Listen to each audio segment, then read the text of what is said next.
Mm-hmm.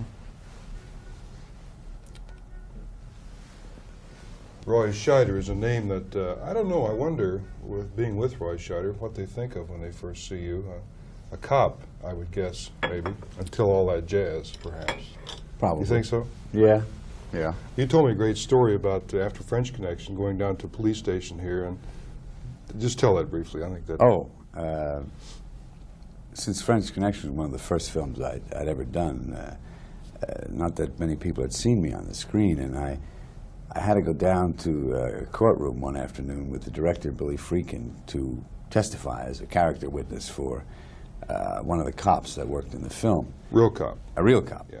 And I'd forgotten my wallet. I didn't have any identification, and they weren't going to let me into the inquiry room. But the sergeant at the desk said to me as I walked by, said, "How are you, Lieutenant Russo?" And I said, I was about to say, "I don't have any," and he said, "That's all right, just go right in." And as I passed him, Friedkin said to me, "That's the best review you'll ever get."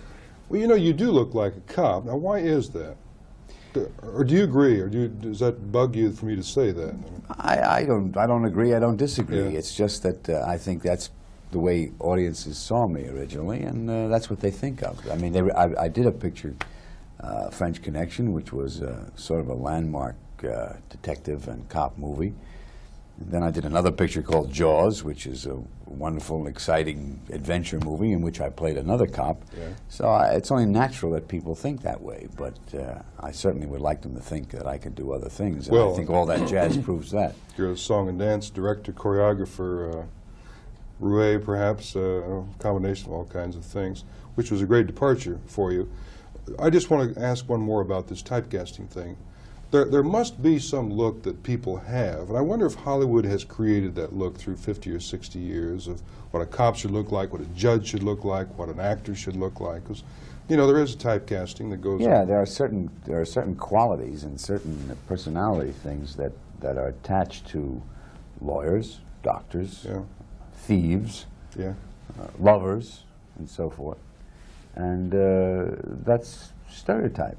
And those are not necessarily true in life. No, I heard you say earlier you're a very funny guy. That's the way you characterize yourself. You like jokes. And Yeah, I mean, I like light. to clown around, and strangely enough, in my theatrical background before the films, I did mostly comedy parts. Really? It's what I did when I was in college. It's what I did in stock. I played all kinds of silly roles. I mean, things like Ensign Pulver and Mr. Roberts. Yeah. But when I came to New York, I just seemed arcane and sinister looking, so Yeah. they began to put me in these heavier parts. But that's not necessarily where my personality lies. Well, you said your role in All That Jazz, in which many people haven't seen it yet, so we'll have to describe. Well, you describe the character in All That Jazz. Well, he's a very famous and very talented choreographer who is a workaholic, a womanizer, semi-alcoholic, a pill popper, but he's an artist, and he's a man absolutely driven by his work, and the only thing he seems to be interested in is providing great entertainment. And in his efforts to entertain, he makes merely a sideshow of the rest of his life. I was asking you earlier, I'm curious because of the answer you gave. The movie seems to portray successful people in our society, artists, who seem to always, or in the majority of cases, sacrifice their personal lives for their art form. And when they die, what's left behind is suddenly becomes larger than their life was. And I ask you again, which is more important, to be a good father and husband and be a failure as an artist, or the vice versa? You didn't ask me that way last time. Okay, I didn't mean to not ask the same.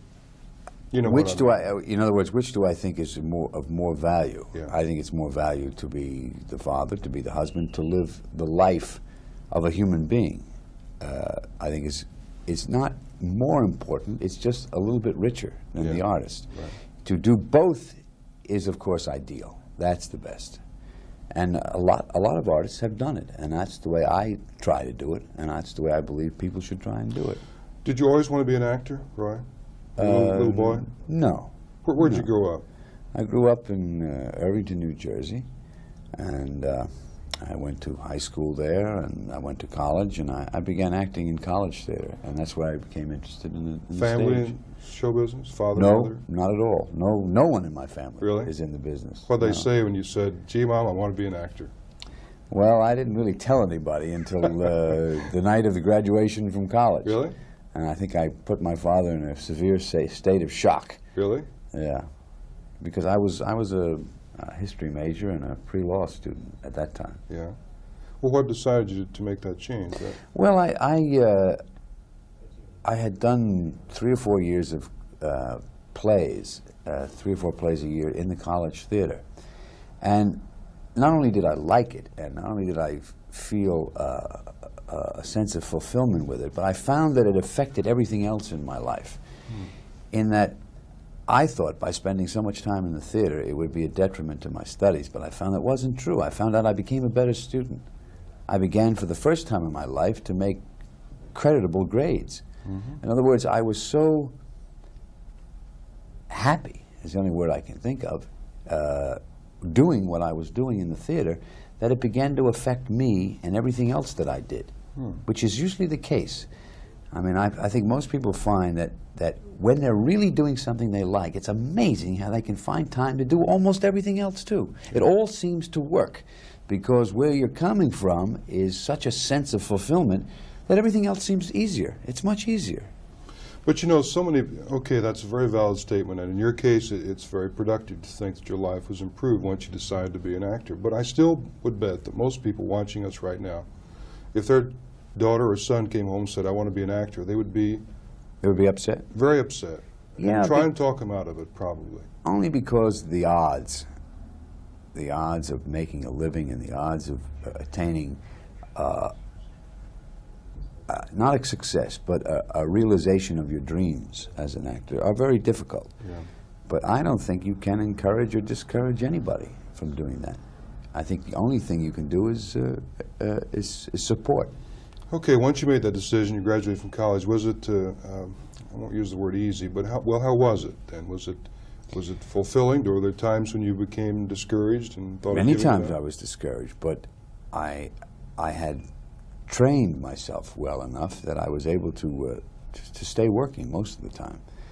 A lot had to do with the fact that I'm of a physical type that's very usable in a theatrical company. I mean, I have a face that can portray many backgrounds. I can be Irish, I can be Italian, I can be Yugoslavian, I can be American, I can be Indian. I mean, I'm very fortunate in that area. So a company could always find a place. I could always find a job that way. But yes, there were times when I didn't work and I was very discouraged and very unhappy. Well, before you go, what is your ethnic background for real? Oh, German and Irish. German and Irish. Right. Okay, but well, in the future, I guess you're not going to be typed into cops anymore necessarily. No. We look for more broad and far-reaching things from Roy Scheider. Thanks very much. Thank you. You bet. We'll be right back. One quick cutaway, close up. Yeah. Real quick. Keep it rolling. Talk to me. Okay. Yeah, I'm talking to you, and I'm Tell me about talking to Irvington. Not much to say about Irvington. Kidding.